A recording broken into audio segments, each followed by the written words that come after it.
Hello everyone, मी संभाजी कुंभार. आज आपण पॉइंट बघणार आहे Hermite's differential equation. Now let's start. The Hermite differential equation is given by d2y upon dx square minus 2x dy by dx plus 2ny is equal to 0. हे आपलं काय आहे तर Hermite's differential equation. Second degree equation आहे, त्याला आपण equation number first म्हणूया. त्यातला हा n आहे तो कॉन्स्टंट आहे, where n is the constant.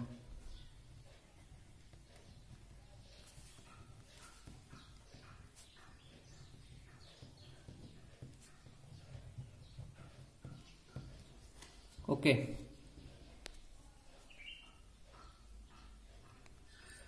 आता आपल्याला ही इक्वेशन सिरीज सोल्युशन सोडवायचं आहे. त्यासाठी एक मेथड आहे आपल्याकडे.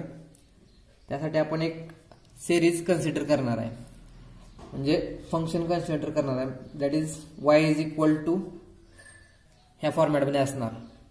त्याचं मग आपण रिड्यूस करून एक फायनल सोल्युशन तयार करून त्याच्यावरून आपण हे सॉल्व करणार आहे. बघू. तर हे एक सिरीज सोल्युशन कन्सिडर केलंय. y is equal to a0 x raise to m plus a1 x raise to m plus 1 plus a2 x raise to m plus 2 up to ak x raise to m plus k. a ची term आहे ती constant आहे. Changes कशात होत आहे?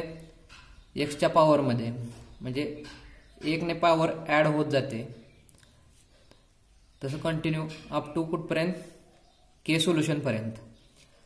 मग आता ह्याच्यावरून आपल्याला काय करता येईल तर y इज इक्वल टू यांच्यामध्ये सम आहे, बरोबर. सम आहे म्हणल्यानंतर समेशन घेऊया आपण. समेशन कुठपर्यंत? Infinity, up to infinity, where k is equal to 0. a constant आहे, बरोबर. 0 1 2 असं वाढत जाते. त्यामुळं हा k 0 1 2 3 4 असं कन्सिडर करूया. k ची value x raise to m सगळ्यात कॉन्स्टंट आहे, त्यामुळे m प्लस आता k ची व्हॅल्यू पण चेंज होते 1 2 3 4 असं. त्यामुळे एक जनरल सोल्युशन तयार होते. ह्याला आपण इक्वेशन नंबर 2 म्हणूया. हे झालं आपलं जनरल सोल्युशन. आता नेक्स्ट स्टेप काय करायची आपल्याला तर ह्याचा आपल्याला डेरिव्हेटिव्ह घ्यायचा आहे, म्हणजे डिफरन्शिएट करायचं याला विथ रेस्पेक्ट टू काय तर x. आता फर्स्ट डेरिव्हेटिव्ह काढूया आपण. dy by dx is equal to summation as it is k is equal to 0 up to infinity. आता फर्स्ट डेरिव्हेटिव्ह घेतोय, बरोबर. त्यामुळे a k कॉन्स्टंट असणार, a k constant. Then x raise to n चा formula वापरला आपण, त्यावेळेस n काय आपला m प्लस k, बरोबर. हा खाली येणार m प्लस k. ओके. त्यानंतर काय x डेरिव्हेटिव्ह काय असतो x रेस टू n चा n x raise to n minus 1, बरोबर. आता n काय आपला m प्लस k. हा m प्लस k हा झाला n, बरोबर. त्यानंतर x आता n minus 1 raise to n minus 1, म्हणजे m प्लस k हा झाला आपला n मायनस 1. हा झाला आपला फर्स्ट डेरिव्हेटिव्ह, बरोबर. आता आपल्याला काढायचा सेकंड डेरिव्हेटिव्ह, म्हणजे y चा सेकंड डेरिव्हेटिव्ह. काय असणार? d2y upon dx square is equal to summation as it is k is equal to 0 up to infinity. आता हा ए के कॉन्स्टंट आहे बरोबर, हा कॉन्स्टंट ॲज इट इज. आता पहिला एम प्लस के हा देखील ॲज इट इज, हा पण कॉन्स्टंट झाला ना. आता आपण ह्याचा डेरिव्हेटिव्ह काढतोय dy बाय dx चा, म्हणजे आपला सेकंड डेरिव्हेटिव्ह ऑफ y हा निघेल. आता ए के कॉन्स्टंट आहे, m plus k as it is बरोबर. आता एक्स रेस टू एन चा डेरिव्हेटिव्ह काढायचा आहे. मग काय येणार, हा आता आपला पूर्ण एन काय झाला बघा, एम प्लस के मायनस 1 हा पूर्ण आपला एन झाला. मग आता हा एन खाली येणार, एम प्लस के मायनस 1 हा झाला एन, नंतर एक्स असणार. आता एक्स रेस टू एन चा डेरिव्हेटिव्ह काढतोय म्हणल्यावर काय येणार, हा n x raise to n minus 1. आता हा टोटल एन आहे बरोबर. आता एम प्लस के हा मायनस 1 आहे, हा मायनस 1 आणि नंतर आपण जो मायनस 1 करतोय तो मायनस 1 म्हणजे काय झाला -2 बरोबर. हा झाला आपला second derivative of y. Okay बघा समजलं का. ए के कॉन्स्टंट आहे, एम प्लस के कॉन्स्टंट, ही एन ची पॉवर, ही आपली एक्स ची power n, m plus k minus 1 हा झाला एन, नंतर x raise to n minus 1 हा -1 आणि हा -1 -2 हा आला आपला सेकंड डेरिव्हेटिव्ह. आता हा first derivative dy by dx आणि second derivative d2y upon dx square, ह्याची जी व्हॅल्यू आहे ती आपल्या इक्वेशन नंबर 1 मध्ये पुट करायची आपल्याला. त्यानंतर आपण इक्वेशन काय होते बघू. आता आपलं इक्वेशन नंबर फर्स्ट काय होतं, d2y अपॉन dx स्क्वेअर minus 2x dy by dx plus 2ny is equal to 0 बरोबर. आता त्या इक्वेशन मध्ये आपण dy by dx d2y by dx square आणि y ची व्हॅल्यू पुट केली, तर आपली ही जी फर्स्ट समेशनची टर्म आहे ती आहे d2y अपॉन dx स्क्वेअरची इथपर्यंत. त्यानंतर आपलं काय आहे, first equation -2x as it is, नंतर सेकंड समेशन आहे ते कशाचं आहे, dy बाय dx ची व्हॅल्यू आहे ओके. नंतर प्लस 2n इक्वेशन 1 मध्ये बघा 2n as it is, y चं काय, ही थर्ड समेशन आहे ती y ची व्हॅल्यू आहे ओके. आता इथपर्यंत झालं. आता नेक्स्ट स्टेप आपल्याला करायची ह्याचं सिम्प्लिफिकेशन. आता सेकंड मध्ये काय केलंय, first term as it is ठेवली कुठली फर्स्ट समेशनची, नंतर काय केलंय इथं 2x होतं, ही 2 ॲज इट इज ठेवलं आणि x ने मल्टिप्लाय केलं. त्यावेळेस काय झालं, तर इथे x ची पॉवर काय m प्लस के मायनस 1 आणि ह्या x न मल्टिप्लाय केल्यामुळं ह्याची पॉवर +1 आहे, एज गेट कॅन्सल, त्यामुळे फक्त राहिलं काय x raise to m plus K okay. आता ह्या टर्म मध्ये काय केलंय, first summation as it is ठेवलं. आता इथं बघा सेकंड समेशन मध्ये -2 summation A K M plus K into X raise to M plus K plus 2n summation A K X raise to M plus K. आता second term आणि third term मध्ये काय common आहे, X raise to M plus K आणि x raise to M plus K दोन्ही मध्ये common आहे, त्यामुळे ह्या दोन्ही टर्म ऍड केल्या.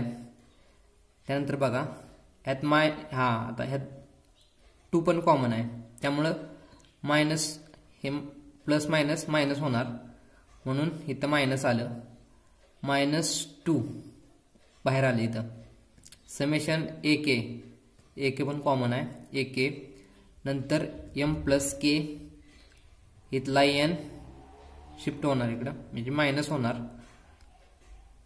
X raise to M plus k common term is equal to 0. ही आलं आपलं इक्वेशन नंबर 3. इथे एक गोष्ट त्यांना ठेवायची की जी पॉवर के आहे, के हा कधीही 0 नसतो. आणि ह्या इक्वेशन 3 मध्ये एक्स ची सगळ्यात लोएस्ट पॉवर ही कुठली आहे तर m-2. ओके. आता इथं if equation 3 is valid then the coefficient of x raised to -2 must be equal to 0. म्हणजे इथे एक पॉसिबिलिटी दिली की इक्वेशन 3 मधील x raised to m-2 चा कोएफिशियंट आहे मस्ट बी इक्वल टू 0 सांगितलाय. ते बघू आपण नंतर पुढे. Therefore to get lowest degree term x raised to -2, equation 3 मधील लोवेस्ट डिग्री कुठली आहे तर x raised to -2. आता आपण एक अझम्पशन कन्सिडर करणार आहे. Put k is equal to 0. कुठं पुट करायचंय इन फर्स्ट समेशन. इक्वेशन 3 मधील फर्स्ट समेशनची टर्म आहे त्यामध्ये आपण काय पुट करणार आहे k is equal to 0 and we cannot have x raise to -2 from second summation. Second summation बघितलं. We cannot have x raise to -2 m-2 from second summation as k is not equal to -2. k is not equal to -2 म्हणजे lowest degree काय घेतली x raise to -2. त्यातला आपण k काय म्हणणार 0 म्हणणार. पण k हा काय नाही -2 नाही. त्यावरून आपल्याला कोएफिशियंट बघायचा आहे. Therefore the coefficient of x raised to m-2 is आता कॉन्स्टंट माहिती आहे आपल्याला कुठला a0 बरोबर. आता k इज इक्वल टू 0 ठेवले म्हणल्यावर आपली व्हॅल्यू काय होणार इथं x रेस टू m होणार बरोबर. आपल्याला फक्त कोएफिशियंट काढायचे त्यामुळे a0 इंटू काय येणार आता x रेस टू m चं m. ओके. त्यानंतर फक्त k इज इक्वल टू 0 म्हणल्यावर फक्त m असणार म्हणजे m-1 शिल्लक राहणार इज इक्वल टू 0. देअरफॉर हे सॉल्व केलं तर आपल्याला m च्या व्हॅल्यू मिळते. m इज इक्वल टू 0 आणि m is equal to 1. But a0 is not equal to 0. a0 कसा नाही तर 0 नाही आहे, नॉन झिरो आहे क्वांटिटी. इक्वेशन 4 ला काय म्हणायचं इंडिसियल इक्वेशन. इक्वेशन 4 ला काय म्हणायचं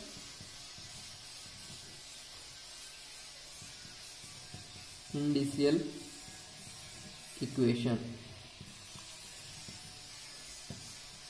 ओके. आता हा कुठला काढला एकदम लोएस्ट काढला आपण बरोबर x रेस टू -2. आता आपल्याला नेक्स्ट लोएस्ट डिग्री बघायची. नेक्स्ट लोएस्ट डिग्री कुठली आहे x रेस टू -1. ओके. ही पाहूया आपण. आता नेक्स्ट लोएस्ट डिग्री बघितली आपण काय बघितली तर x रेस टू m-1. आता त्यात पुट काय करायचं इक्वेशन 3 मध्ये आपल्याला तर k is equal to 1.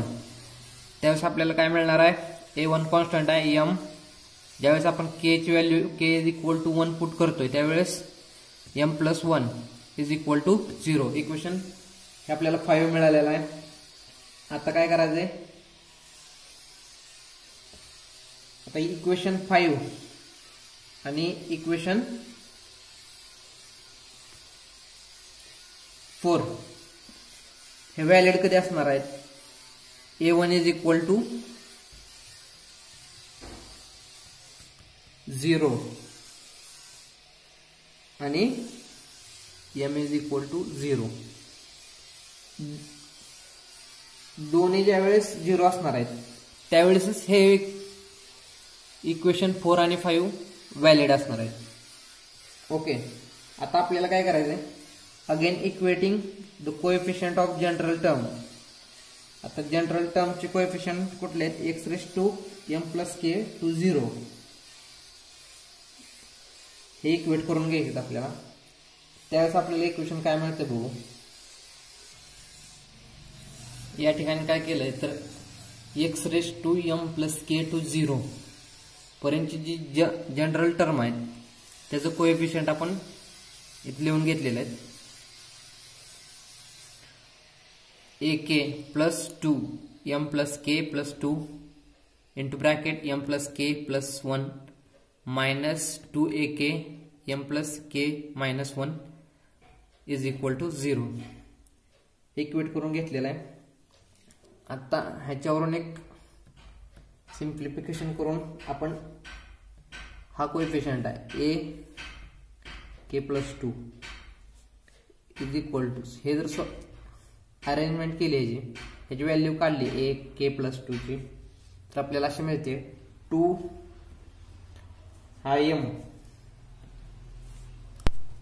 m plus k minus n. Okay, divide by he minus आहे इकडे गेल्यानंतर प्लस होते त्यामुळे ही प्लस मध्ये आले. आता ही मल्टिप्लाय आहे ak प्लस 2 ला, ही टर्म डिवाइड होणार. मग काय ना टर्म m प्लस के प्लस 2 बरोबर. नंतर second bracket into m plus के प्लस 1 आणि हे ak. हे क्वेश्चन नंबर झाला आपला 6.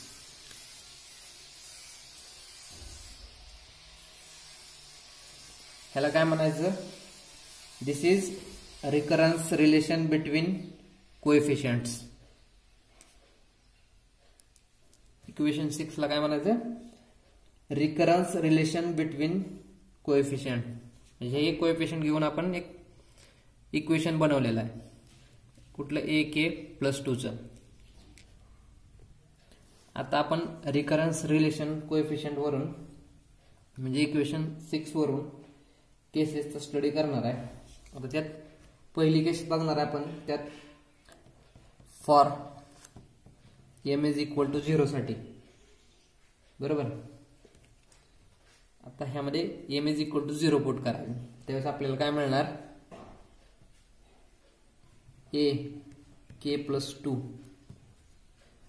इज इक्वल टू 2k म्हणजे ह्यातला k राहणार m0 झाला. नंतर हा 2 मल्टिप्लाय इकडं minus 2n. Okay, divide by m0 राहणार फक्त काय k प्लस 2. नंतर ह्यात पण m0 राहणार k plus 1 into ak. Okay, आता आपल्याला काय करायचं, ही इक्वेशन आलं बरोबर m इज इक्वल टू 0 साठी. आता आपल्याला ह्यात k इज इक्वल टू काय करायचं, 0 ठेवायचंय. k is equal to 0 put करायचंय.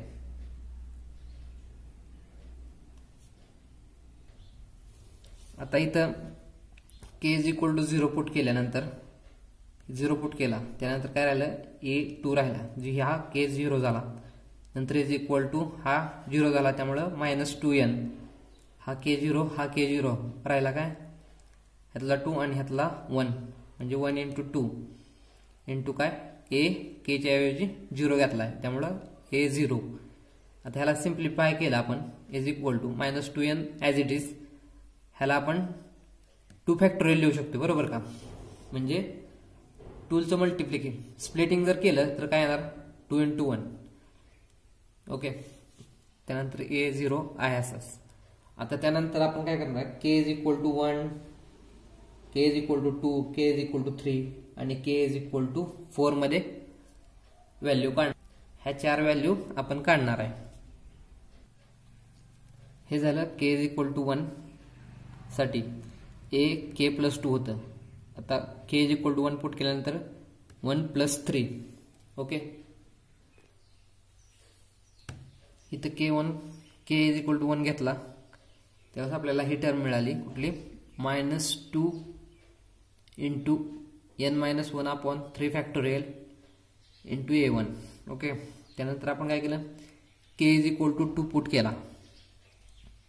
त्यावेळेस काय मिळालं, ए के प्लस 2 होतं, 2 प्लस 2 4 झाला. हा a4 is equal to 2 into bracket 2 minus n upon 12 into a2. बरोबर, के इज इक्वल टू 2 आहे म्हणून a2. आता ह्याचं सिम्प्लिफिकेशन कसं केलंय, 2 इंटू 2 मायनस n बरोबर डिवाइड बाय 12.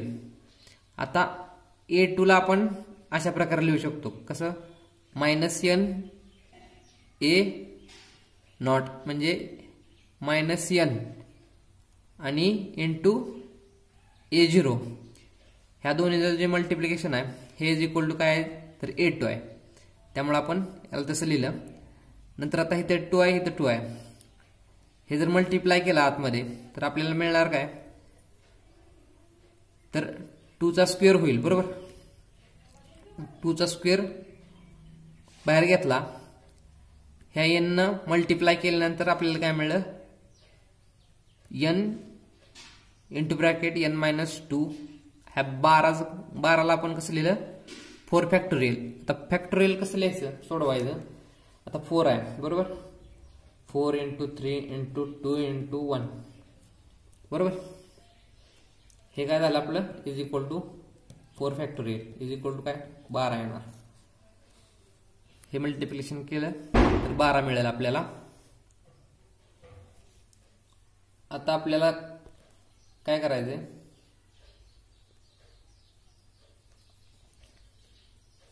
तर आता 4 साठी काढायचं, नाही 3 साठी काढू आधी, नंतर 4 साठी. आता के इज इक्वल टू 3 पुट केलं, त्यानंतर काय आलं, 3 प्लस 2 म्हणजे 5 आलं, a5. आता त्याच के इज इक्वल टू 3 पुट केल्यानंतर आपल्याला ही टर्म मिळते, 2 into bracket 3 minus n upon 20 into a3. आता आपण a3 कुठं बघितलाय, a3 बरोबर, ही a3 ची व्हॅल्यू झाली. ही a3 ची व्हॅल्यू काय केली आपण ह्या ठिकाणी पुट केली. आता first term as it is बरोबर, इंटू आता a3 ची व्हॅल्यू इथं आहे काय तर -2 केली. त्यानंतर ह्याचं सिम्प्लिफिकेशन केल्यानंतर काय आलं, 2 चा square into n-1 n-3. Okay, आता 20चं सिम्प्लिफिकेशन कसं केलं तर 5 फॅक्टोरियल मध्ये. इथं सांगितल्याप्रमाणे 4, आता इथं काय येणार 5 म्हणल्यावर इंटू 5 फक्त ॲड होणार आणि हे मल्टिप्लिकेशन असणार. त्यावेळेस आपल्याला 20 मिळते. त्याच्यावरून हे के इज इक्वल टू 3 साठी काढलेलं आहे. आता लास्टली आपण बघू 4 साठी. बरोबर, आपण के इज इक्वल टू 4 पुट केल्यानंतर काय येणार आहे a6. मग वरच्या सारखंच के इज इक्वल टू 3 जसं केलंय तसंच के इज इक्वल टू 4 साठी करायचं. ह्या टर्म सिम्प्लिफिकेशन करून आपल्याला काय मिळणार आहे, -2 चा cube n into bracket n-2 and into n-4 upon 6 factorial into a0 हे आपल्याला टर्म मिळणार आहे. आता आपल्यावर आपण व्हॅल्यू कशा कशाच काढल्या, के इज इक्वल टू 0, 1, 2, 3, 4 अशी व्हॅल्यू काढल्या. ह्याच्यावरून आपल्याला एक जनरल सोल्युशन बनवायचं आहे. आता ते जनरल सोल्युशन कसं आहे बघू. आता आपले कोएफिशियंट बघा कसे कसे आलेत. सुरुवातीला आपण काय केलं तर के इज इक्वल टू 0 काढला होता, त्यावेळेस आपल्याला a2 मिळाला होता. नंतर काय केला, के इज इक्वल टू 1 पुट केल्यानंतर a3 आला. नंतर के इज इक्वल टू 2 साठी a4, 3 साठी a5, 4 साठी a6. म्हणजे जनरल सोल्युशन काय मिळणार आहे आपल्याला ते बघू. ज्यावेळेस आपला ए हा काय असतो E1 असतो, म्हणजे ए ची व्हॅल्यू कशी असते E1 असते, म्हणजे A2 A4 A6 A8 अशा रेंजमध्ये व्हॅल्यू जर असेल तर आपल्याला हे जनरल सोल्युशन आहे. म्हणजे आपण अप टू आर, आता अप टू एन म्हणतो का नाही आपण नंबर ऑफ, तसंच इथे एन कॉन्स्टंट घेतलाय त्यामुळे आपण आर घेतला कन्सिडर केलाय नंबर ऑफ साठी. ज्यावेळेस ए ची व्हॅल्यू म्हणजे ए चा कोएफिशियंट इथं E1 मध्ये असतो त्यावेळेस आपल्याला हे सोल्युशन यूज करायचे. ज्यावेळेस आपला ए हा ऑड असतो, म्हणजे A3 A5 A7 अशा रेंजमध्ये असतो, त्यावेळेस आपल्याला एक सोल्युशन आहे ते बघू. हे झालं आपलं ऑड साठी. ज्यावेळेस E1 असते त्यावेळेस मल्टिप्लाय A0 असतो, आणि ऑड असते त्यावेळेस मल्टिप्लायर A1 असतो. ह्याच्यावरून आपण लक्षात ठेवू शकतो. आता A1 is equal to 0, A3 A5 A7 up to A2R plus 1 is equal to 0 consider करायचं. A1 is not equal to 0, then solution K is equal to 0 will contain all odd coefficient also. म्हणजे काय सांगितलं त्यांनी की ज्यावेळेस आपण odd घेतो A3 A5 A7 अशा रेंजमध्ये, त्यावेळेस आपलं सोल्युशन काय असतं K is equal to 0 असते. ओके, आता आपण for M is equal to 0 equation 2 बघा. आता इक्वेशन 2 काय सांगितलंय, y is equal to, equation 2 मध्ये बघा k is equal to 0 up to infinity a k x raise to m plus k. हे इक्वेशन नंबर 2 आहे आपलं. आता m इज इक्वल टू 0 म्हणले बरोबर, मग काय येणार y is equal to k is equal to 0 up to infinity a k x raise to k. m हा 0 झाला त्यामुळे x रेस टू k. आता दॅट इज स्प्लिटिंग जर केले समेशनचं तर काय येणार, y is equal to A0 plus A1 AX plus A2 X square plus A3 X cube बरोबर, plus up to n number of.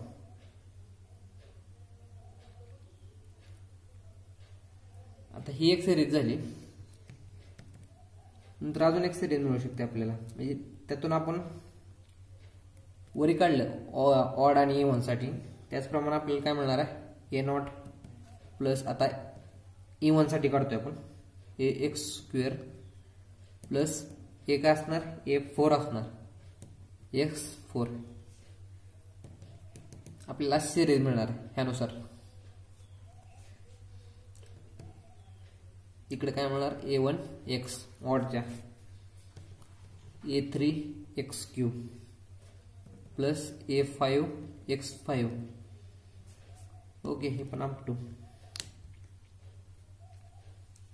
आता सबस्टिट्यूट काय करायचंय, substitute value of A0 A1 A2 A3. म्हणजे आपण k इज इक्वल टू घेऊन put केलं बघा, k is equal to 0 k is equal to 1 k is equal to 2 4 पर्यंत केलं. त्यानुसार आपण काय काढलेत value A0 A1 A2 A3 च्या व्हॅल्यू काढल्या. आता त्या व्हॅल्यू आपण ह्या इक्वेशन मध्ये पुट करणार आहे. त्यावेळेस आपलं सोल्युशन असं येणार. तर A0 A1 A2 A3 A4 च्या व्हॅल्यू आपण y च्या इक्वेशन मध्ये पुट केल्यानंतर आपल्याला हे इक्वेशन मिळाले. सुरुवातीला घेतलंय आपण हे ए नॉट म्हणजे ही वन टर्म घेतल्या नंतर प्लस a1x म्हणजे इथून ऑड टर्मचं एक सेपरेट ब्रॅकेट केलंय. हे ऑड टर्मसाठी आहे. ह्या टोटल वायच्या इक्वेशनला आपण इक्वेशन नंबर 7 म्हणलोय. ही झाली आपली केस फर्स्ट. आता आपण बघणार आहे केस सेकंड. आता इक्वेशन 6 मध्ये पुट केलं काय आपण m इज इक्वल टू 1. त्याच्यावरून आपण जसं केस फर्स्ट मध्ये केलं त्याचप्रमाणे व्हॅल्यू काढत गेलोय. a1 म्हणजे m इज इक्वल टू 1 ठेवलंय. त्यानंतर a is equal to a1 ची जी व्हॅल्यू आहे सॉरी a ची जी व्हॅल्यू आहे ak प्लस 2 त्या ठिकाणी k च्या ठिकाणी काय केलंय तर 0 1 2 3 असं पुट केलंय. त्याच्यावरून आपण सुरुवातीला 0 पुट केल्यानंतर फक्त 2 राहिला. त्याच्यावरून ही आपल्याला त्याचं सोल्युशन मिळालंय. e1 साठी काढतोय त्यामुळे a4 इज इक्वल टू हे मिळालं आपल्याला 2 raised to 2 into n minus 3 into second bracket n minus 1 upon 5 factorial into a0. त्याचं जनरल सोल्युशन इक्वेशन आपल्याला हे मिळालेलं आहे. त्याला इक्वेशन नंबर आपण 8 देऊया. आता m is equal to 1. Okay, for m is equal to 1 the equation y. Equation y कुठलं आहे आपलं? Equation y is equal to summation k is equal to 0 up to infinity. Okay, a k x raise to m plus k. आता इथे काय म्हणलं m is equal to 1. यासाठी आपण ते काढलेलं वरचं सोल्युशन. आता आपल्याला y is equal to summation k is equal to 0 up to infinity a k x raise to k plus 1 बरोबर is equal to summation k is equal to 0 up to infinity x a k. Okay, नंतर x raise to k. हे solution मिळालंय आपल्याला. आता इथे बघा a k x raise to k plus 1. आता k ही कसं आलं ते आपण बघणार आहे. x स्प्लिटिंग केल्यावर काय होतंय x raise to k into म्हणजे मल्टिप्लिकेशन असल्यानंतर घातांकांची बेरीज असते बरोबर 1. त्याच्यावरून हे सोल्युशन मिळालेलं आहे. आता एक फायनल सोल्युशन आहे आपलं. Therefore m is equal to 1. मग आपल्याला ही कोएफिशियंट ही ऍड करून आपल्याला yचं टोटल सोल्युशन आपल्याला मिळणार आहे a नॉट. तर आपलं सेकंड केस मधलं हे फायनल इक्वेशन आपल्याला मिळाले. सगळ्या टर्म ऍड केल्या आपण. जसं केस फर्स्ट मध्ये केलं तसं वायचं सोल्युशन काढलेलं आहे. त्याच्यावरून आपल्याला इक्वेशन 9 मिळाले. हे आपलं असणार आहे सेकंड केस मधलं फायनल सोल्युशन. आणि ह्या पॉइंटचा लास्ट पॉइंट म्हणजे लास्ट सोल्युशन असणार आहे. अशा पद्धतीने आपण हर्माइट्स डिफरन्शियल इक्वेशन 2 केसेसमध्ये बघितलेलं आहे. त्यात सुरुवातीला आपण जनरल सोल्युशन काढून त्याचं डबल डिफरन्शिएट करून नंतर फर्स्ट डेरिव्हेटिव्ह सेकंड डेरिव्हेटिव्ह काढून सगळ्या टर्म ऍड केल्या. त्याच्यावरून आपल्याला एक सोल्युशन मिळालं. त्याला आपण हर्माइट डिफरन्शियल इक्वेशन म्हणतो. Okay, thank you.